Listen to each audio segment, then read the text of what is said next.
Oke, selamat datang kembali di channel United Identity ya. Channel untuk para fans United yang selalu berpikir logis dan sistematis. Jadi setelah pertandingan Coventry lawan Manchester United kemarin yang kita berhasil lolos ke final akhirnya dengan adu penalti dengan susah payah gitu ya. Reaksi para fans itu selain yang mengatakan bahwa pergantian pemain serta pertahanan kita gitu ya. Tapi banyak kan para fans itu menyoroti pergantian pemain pada khususnya mengenai Marcus Rashford gitu ya. Yang gue juga udah bilang dari beberapa eh, bahasan episode sebelum-sebelumnya gitu loh bahwa ini kayaknya Marcus Rashford itu udah sepatutnya untuk dilepas gitu loh. Dia ini kan lahir 31 Oktober 1997 ya. Umurnya 26 gitu loh. Gue sempet bilang di awal-awal gitu, dan dia berasal dari akademi Manchester United, Manchester United sendiri.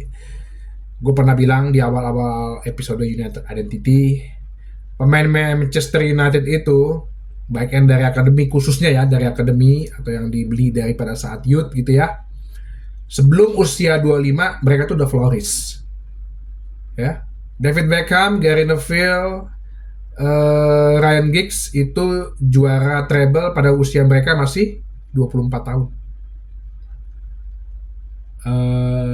Si Rooney, Ronaldo itu juara Champions League itu usia mereka 23 tahun. Ya. Belum pemain-pemain yang istilahnya so-so biasa-biasa aja lah ya. Wes Brown, John O'Shea gitu. Darren Fletcher tuh dari usia-usia 21 22 itu udah berkontribusi besar terhadap tim gitu. Jarang ada kekecewaan terhadap mereka gitu. Jarang ada nada sinis negatif terhadap mereka based on penampilan. Gitu.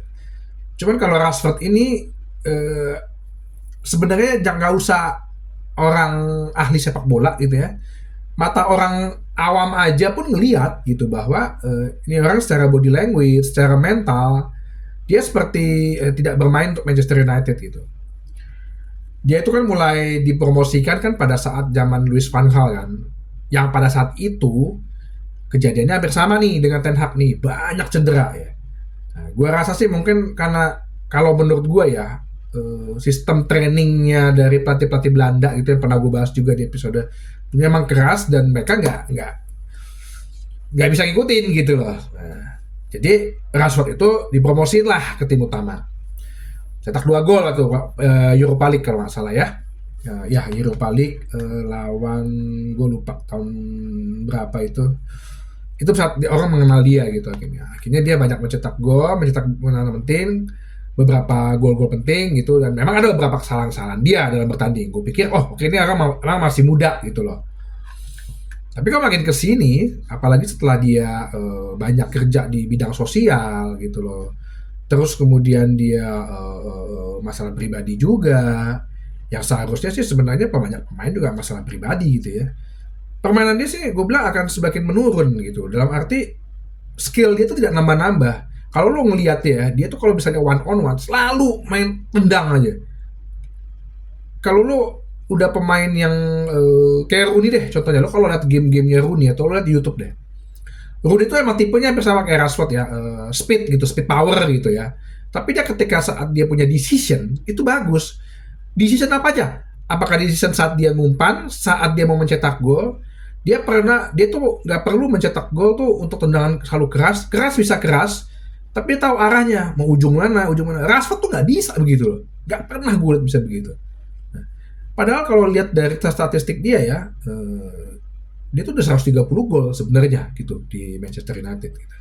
Tapi gue ngeliat apalagi sejak setahun 2 tahun ini di bawah Ten Hag, kemarin dia lumayan tampil cukup lumayan setengah musim awal, tapi abis itu dia menurun. Nah, sekarang makin kesini makin menurun gitu. Banyak kan yang bilang, termasuk gue sendiri ya, kenapa sih ini orang nggak dijual aja gitu loh, ya. Apalagi dengan kejadian dia tuh udah 2 kali indisipliner gitu ya. Dia telat meeting sama dia tidak latihan karena dia clubbing gitu. Menurut gue satu, pertama memang kita lagi nggak ada pilihan lain. Manchester United atau Ten Hag pelatih tidak punya pilihan lain untuk memasang siapa di kiri. Karena kemarin sebenarnya udah betul kan, Anthony sama Garnacho kan udah di kiri, kayak Garnacho kanan Anthony, cuma Anthony cedera, jadi mau nggak mau ya pilihannya adalah Rashford gitu. Tapi pemikiran gue secara logis dan sistematis, sebetulnya menurut gue Rashford ini gue rasa udah ada perbincangan antara Ineos dan Ten Hag untuk dijual gitu loh. Udah ada perbincangan. Cuman begini, kalau lo punya, ini logika ya, kita ngomong logis sistematis. Kalau lo punya toko, ada barang lo yang udah lama di stok gitu, di gudang gitu. Sebenarnya di barang nih sebenarnya nggak mahal-mahal banget, nggak kos banget lo beli gitu. Mungkin dari beli partai besar, jadi hitung-hitungannya ada bonus 1 gratis lah gitu. Nah ini barang sebenarnya mau jual gitu. Cara lo mau jual apa? Lo display dong di toko, ya. Lo display dong di lapak lo gitu ya. Either itu nanti dilihat orang atau enggak gitu kan. Mudah-mudahan dilihat orang. Either ditaruh di display jadi berdebu atau sempit-sempitin barang gitu, tempat barang gitu ya. Bisa aja gitu. Itu kan apa namanya, mengganggu mungkin barang lain. Nah menurut gue mungkin Rashford seperti itu gitu loh. Jadi Ten Hag mungkin sama India sudah berencana untuk jual, tapi kan nggak mungkin lo cadangin. Kalau lo cadangin harganya makin turun. Lebih baik gue taruh di display gue nih di lapangan biar dia main nih gitu loh. Kali-kali aja dia kepincut untuk beli. Nah seperti yang gue bilang, sebenarnya kan Rashford ini kalau dijual nggak lo harus jual mahal-mahal banget kan. Kayak misalnya lo kalau beli, lo habis beli Højlund gitu misalnya, kalau tiba-tiba lo mau jual ya minimal di atas yang lo beli lah gitu. Kan Rashford kan dari akademi gitu, hitung-hitungannya gratis lah gitu ya. Ya udah, kalau misalnya ada yang nawar, kalau menurut Transfermarkt sih 60 juta euro ya, atau mungkin sekitar 50 juta pound.